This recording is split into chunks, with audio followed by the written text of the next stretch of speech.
So in this class, we're going to talk about fragmentation. So here is a depiction of the forested area of a state in Brazil called Sao Paulo from the 1500s to the 2000s. You can see there's a dramatic reduction in the amount of forested habitat. In 1500s, it was 82% forested. 1845 was 80% forested. 1907, 58% forested. 1952, 18% forested. 1973, only 8% forested, and 2000, 3% forested. So this is a dramatic example of this fragmentation. And fragmentation is actually two things that go on at the same time.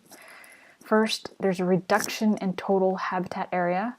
And second, there's a separation of patches within a matrix of inhospitable territory. And I think you can see that best in this middle row when you see that not only is the total forested habitat being reduced, but it's also being patchy and fragmented within that. So the genetic implications of fragmentation are this. First, fragmentation reduces the gene flow between different populations, which then increases the inbreeding in each of those individual subpopulations.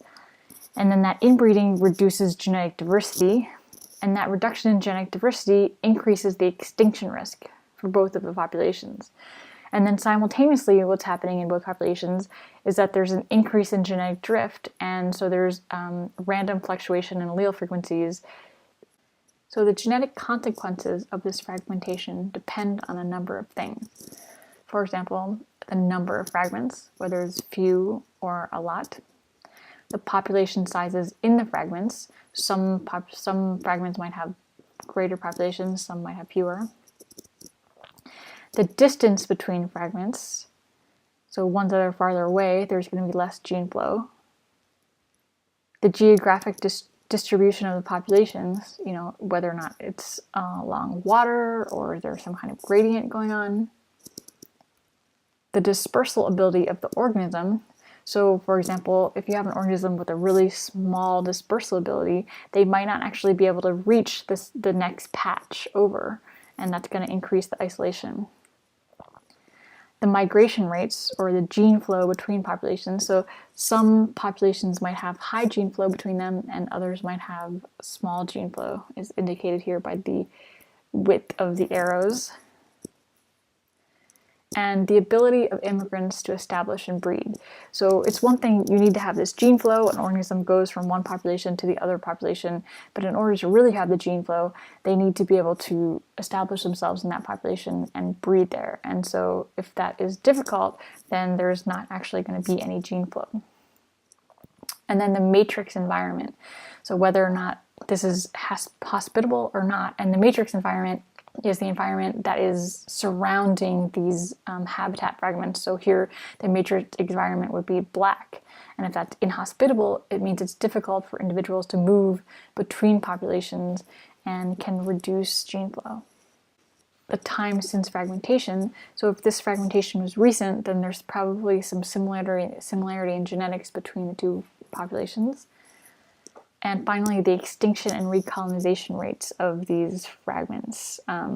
So if things go extinct quickly, or if they're recolonized quickly, then that's going to impact the gene flow between them. So we've been talking a lot about these populations, but maybe we should stop here and take a moment to think about what is a population. So we define a population as a group of individuals living in sufficiently close proximity that any member of the group can potentially reproduce with any other member. And there are many ways that populations can exist, and here are a few different ways we model different types of populations. So here, when we look at A, this is the mainland island model, so where you have a bigger mainland and they produce all the migrants that then go to these smaller islands. This also is considered like a source sink population model.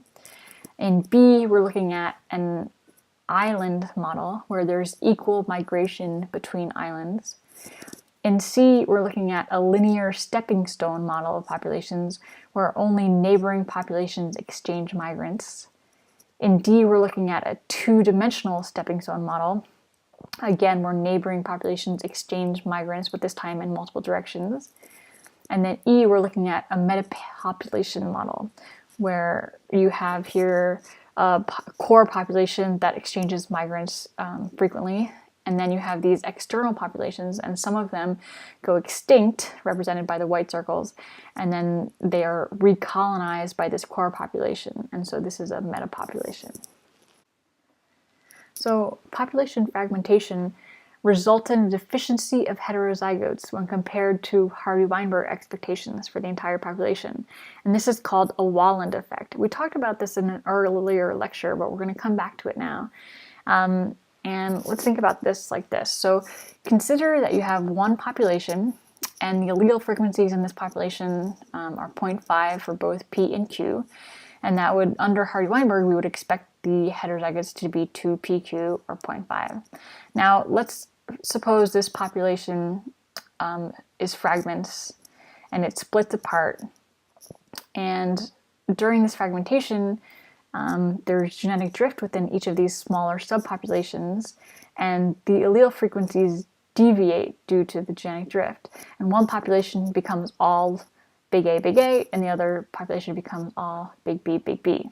So when we think about the population as a whole, of both of them, we still have 50% A's and 50% B's, but we have no heterozygotes. So this is the Walland effect, where there is a deficiency of heterozygotes. You can measure population fragmentation using another F statistic, and this is related to FIS, which we use for the inbreeding coefficient when we're talking about inbreeding, and this one is called FST. And in this case, it measures the effect of population subdivision on inbreeding. So you can think of FST as a measure of genetic differentiation. It's how differentiated populations are. And the equation for this is 1 minus HS over HT, where HS is the average expected heterozygosity in subpopulations, and HT is the expected heterozygosity over all populations. The result of FST is a range between 0 and 1. 0 meaning that there's no differentiation between the populations are all the same. And 1 meaning that there's complete differentiation between populations, meaning they share none of the same alleles. An example of this would be, so on the left, when the subpopulations have gene flow between them, the allele frequencies end up matching. Because if you remember back to the simulations when we had the migration from the mainland to the island, when you have high migration, eventually those two populations have matching allele frequencies. So if you have high gene flow, the allele frequencies will match. And so they have no genetic differentiation because they have the same allele frequencies. And so the FST would be 0. In contrast, on the right, when you have subpopulations that are isolated and they undergo genetic drift, they get fixation of different alleles and are completely differentiated, and the FST in this case is 1. So let's go back to the example that we just talked about with the Walland effect. So here we have these two populations, and let's measure the FST. So the expected heterozygosity over all the populations is going to be that 2PQ, because we know that we have 50% P's and 50% Q's, so 2PQ equals 0.5. And then we have to measure the average expected heterozygosity in the subpopulations. So when we look at this, we looked at each subpopulation and we say, how many heterozygotes do we expect? And we expect 0, because we don't have any, in both populations. And we average those, so we get 0 plus 0 divided by 2 equals 0. We plug that into the FST equation, and we get that the FST is 1, meaning these two populations are completely differentiated. And that makes sense because they share none of the same allele. Now, in reality, FSTs rarely go from 0 to 1. And this is because right now we're talking about this one locus, but when you add in multiple locus and multiple alleles and all this kind of thing, migration over time, back and forth, it's never that distinct from 0 to 1. So a good rule of thumb is to think about an FST of 0.05, meaning there's some moderate differentiation between those populations, and an FST of 0.15 means highly differentiated. So you'll rarely get an FST greater than 0.5. So why is measuring differentiation useful? Well, there's several reasons why this is really useful. So for one, if you need to artificially create gene flow between populations to help increase genetic diversity, then you can use these measures of genetic differentiation to decide which populations will bring the most genetic diversity. So let's think about this in an example.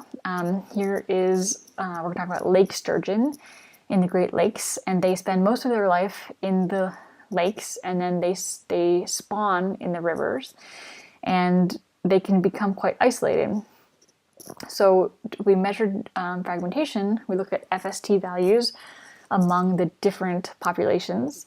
And when you're looking at FST values, you usually look at them like this, which is in a table, because FST values are pairwise relationships. So you're looking at two subpopulations and whether or not those two are differentiated. So we look at this table, and the first thing we notice is we read this, you see St. Clair and St. Clair have an FST of 0. That makes sense because they're the same population. So you can kind of ignore those. Now we look at the pairwise relationships. So between the Pic and the St. Clair, that's pretty low genetic differentiation, meaning that they are somewhat similar genetically. And then between the Matagami and the St. Clair, this is really high differentiation. And then you can see it's also the Matagami and the Pic has really high differentiation, and the Matagami and the black sturgeon has really high differentiation. So this means that this population is somewhat of an outlier.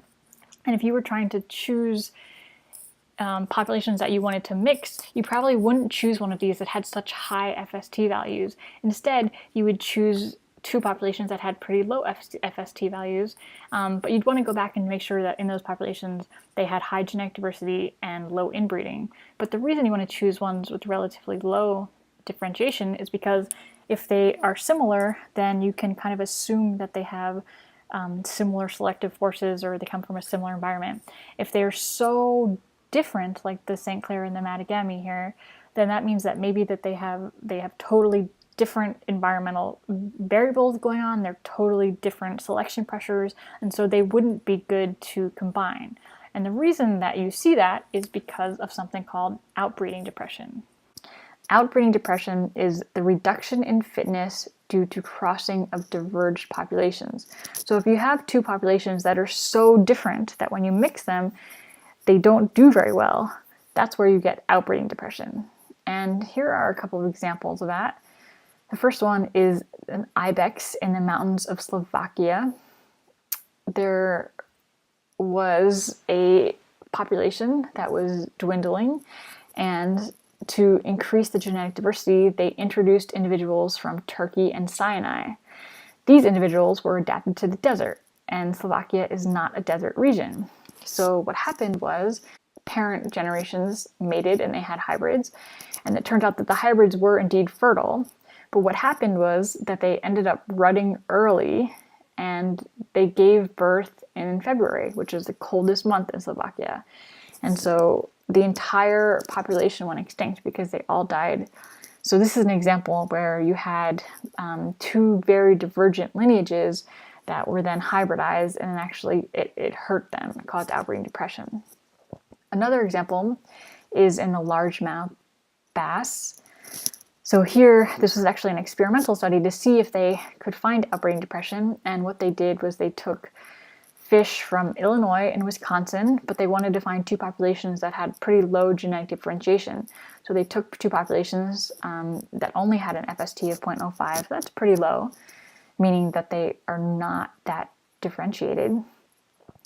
And they crossed them, and then what they did was they inoculated both the parents and the hybrids with a virus, and they saw how well they responded to this virus and whether or not it impacted their fitness. And it turns out that the hybrids had an increased susceptibility to disease. So even though there was relatively low genetic differentiation, by crossing these two populations, it did end up reducing the fitness of the hybrid. So that is something to think about. These are the factors that you might want to consider when you are considering translocating individuals or increasing gene flow between populations. So you might ask yourself, first, have there been historical connections? Are the habitats similar between these two populations? Did they have a few migrants in the past? And have the populations been separated for a short time? And if the answer is yes, then to all of these questions, then you might want to merge these populations because they don't seem to be differentiated enough for it to be a problem. And if the answer is no to all of these questions, then you might want to keep these populations separate. Now, I should point out that some scientists think that outbreeding depression is overemphasized and the benefits of migration really outweigh the costs. So regardless of the small fear that there might be outbreeding depression, the benefits of increasing genetic diversity are worth it, and so you shouldn't really worry about outbreeding depression. So we know genetic differentiation depends on gene flow. So if we have higher gene flow, we have less genetic differentiation. And if we have less gene flow, we have higher genetic differentiation. And because of this, we would expect that gene flow would be related to dispersal ability and isolation. And we can kind of test this. So with dispersal ability, species with low dispersal rates would be predicted to have higher genetic differentiation, and that's exactly what you find. So here's a table that shows you the FST for a range of taxa, and let's take a look at this amphibian one right here. So you can see amphibians, when we think about them, they don't really have really large dispersal ability. They're usually pretty small. They're dependent on wet and moist areas, so they generally thought of as having low dispersal ability. And when you look at that, their FST is pretty high, meaning that there's high genetic differentiation between populations. So that's what would make sense. And if you compare this to an organism that has really high dispersal ability, that can maybe move long distances, such as birds that can fly really far away, they have migration across the world, you see that the FST here is low, and that means that there is low genetic differentiation. So it does look like dispersal ability relates to gene flow and FST. And when we think about isolation, typically farther the populations are apart, the less dispersal there is. And so therefore there'll be more genetic differentiation. And you can see this pattern. This pattern is called isolation by distance, and it's pretty common in a variety of different species. So here's an example, the Arabian burnet moth. And here on the x-axis is geographic distance. So as the numbers increase, that means the distance between populations increases. And on the y-axis, you have FST, linearized FST. And also here, as the numbers increase, that means the FST increases or the genetic differentiation increases. And you can see in this graph, there is a positive relationship between these two, meaning as the distance between population increases, that genetic differentiation increases. And this is exactly what we would expect, because it gets more difficult for individuals to move between populations when they're farther apart. And you can also use this information to see whether features of the landscape influence genetic differentiation. So for example, in this same moth, they measured altitudinal distance and they correlated that with FST, and they found a similar positive relationship, meaning that at low altitudes, populations that are in low altitudes have low genetic differentiation, and populations that are in higher altitudes have high genetic differentiation. And this makes sense because often when you're thinking about altitudes, lower generations are going to be more proximate, and so they're going to be more connected. This is a picture that kind of explains that. This is not related to this study, but you can see here that the green is all the lower elevation areas, and you can see they're contiguous, they're close together. So you would expect that there'd be low genetic differentiation, whereas the kind of brown depicts the high elevation areas, and you can see that they are going to be farther apart because they're on different mountain peaks and different mountain ranges. You can also use this information about genetic differentiation and map it onto a landscape to see whether features of the landscape block or enhance this migration and dispersal. So this is an example for some of my own research on amphibians, and this was done in Maine on a managed forest. So this means that the forest was actively managed for timber harvesting. There was clear cutting and selective cutting and stuff going on. And we measured a whole number of different environmental variables to see how they related to gene flow. And so you can see all the points here are the different populations of amphibians that we measured. And we calculated the FST between all the pairs. And then we correlated with these with a number of environmental variables.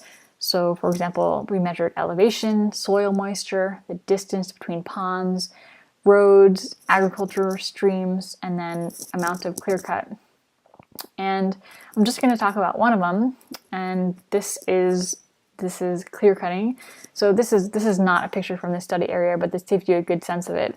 So with clear cutting, we would expect that they would actually hinder gene flow of these spotted salamanders, because when you have a clear cut, you reduce the amount of canopy cover and you increase the heat, the temperature, and the dryness of an area.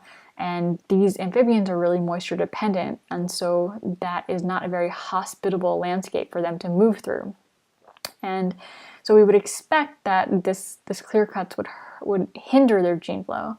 But it turns out we actually found that the opposite. We found that the clear cuts enhance gene flow, and we hypothesized that what's going on here is actually something called the evacuation hypothesis, where as soon as these salamanders get into these clear cuts, they realize they're in inhospitable territory and they move quickly to avoid them. So they move right through them.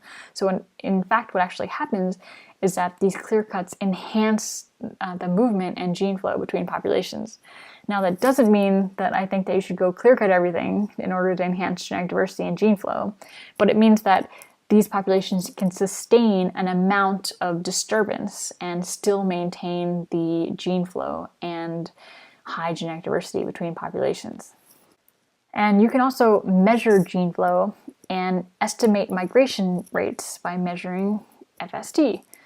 So the equation that you would do this is this one right here. So it's NM equals 1 over FST minus 1 divided by 4. And here NM is the number of migrants per generation. And the two things I want to point out with this, one of them is that when you figure this out, this number of migrants per generation is actually usually a historical measure of migration, because when you think about FST, you're thinking about inbreeding over time, and that inbreeding over time happens after a population has been fragmented for a long period of time. So this measure of migrants is really looking at a historical measure of migration. And this equation here also assumes an island migration model. We talked about this earlier, where there's equal migration between populations. But one of the really important things about this equation that's really useful is that it tells us that to prevent complete differentiation of populations, all you need is one migrant per generation. So by just having a small number of migrants, 1-2 migrants in a generation, you have enough gene flow to prevent this total complete differentiation between populations. And this is a really important piece of information that managers use. And when you're thinking about this, you don't need a lot of gene flow, but you do need some in order to maintain this genetic diversity over time. All right, and that's where we're going to end it.